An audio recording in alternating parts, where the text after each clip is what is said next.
పేరు నాకు చాలా నచ్చేసిందండి, వోడ్కా విత్ వర్మ. ఇప్పటి వరకు చరిత్రలో, ఎందుకంటే ఇప్పుడు మీరు అప్పుడప్పుడే కెరియర్లోకి వచ్చారు, 4-5 ఇయర్స్ అయిందని అప్పటికి వచ్చి. అప్పుడు జస్ట్ ఒక 2 years అండి. 2 years అయింది. అప్పుడు కొంచెం ధైర్యం ఉండాలి కదండి అలాంటి పేర్లు పెట్టడానికి. అప్పుడు కొంచెం అంటే ఏదైనా కొంచెం సంథింగ్ అంటే అవుట్ ఆఫ్ ది బాక్స్ మొత్తం ఇంకా ఉండాలని రాము థాట్. మత్తులో పడిపోయారేమో అని ఆలోచన వస్తుంది ఆ పేరు చూస్తే. అలాగేం కాదండి, అప్పటికి ఇంకా రాము గారి మత్తులో పడే అంత అంటే అనిపిస్తుంది వోడ్కా చూసే ఇప్పటికి. అది మీ కెరియర్ కి ప్రాబ్లం అవుతుంది కదా నేను అనేది. అది అలా మీకేం అనిపించలేదు? అసలు అనిపించలేదండి, అసలు అనిపించలేదు. ఎందుకంటే అంటే మీరు ఏదైనా అలాగే ఆలోచిస్తారా శిరశ్రీ గారు? ఇప్పుడు చిన్న పాయింట్ అండి, మనకి కాఫీ విత్ కరణ్ అని చెప్పి ఒక ప్రోగ్రామ్ ఉండేది, చాలా పాపులర్ అది.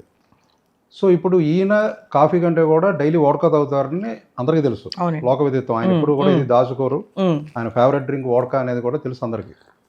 సో ఆయన ఎక్కువసేపు ఆయనతో కన్వర్జేషన్స్ మాకు చేయడానికి వీలు పడేది కూడా ఆ టైంలోనే, ఈవినింగ్ టైంలోనే. సో వోడ్కా విత్ వర్మ అనే టైటిల్ అని చెప్పి అనిపించింది నాకు. అంత మించి దాంట్లో ఇంకెక్కువ కూడా వాళ్ళ అంటే మీరు అంతగా కెరియర్ గురించి అలా అంత ఆలోచించలేదు, బుక్ గురించి ఆలోచించారు. పెద్ద కెరీర్కి ఏదో పెద్ద ఎఫెక్ట్ పడిపోతుందని, అదేదో కొంచెం బ్యాడ్గా చూస్తారేమో అని నేనైతే అనుకోలేదండి. నిజంగానే చాలా మంది ఆ టైటిల్ గురించి పాజిటివ్గానే అన్నారు, బాగుందన్నారు. బట్ మీరు అన్న యాంగిల్లో నెగిటివ్ ఇది కాదు కదా, ఆ నెగిటివ్ యాంగిల్లో నాతో డైరెక్ట్గా వ్యక్తపరిచింది ఫస్ట్ కృష్ణవంశీ గారు.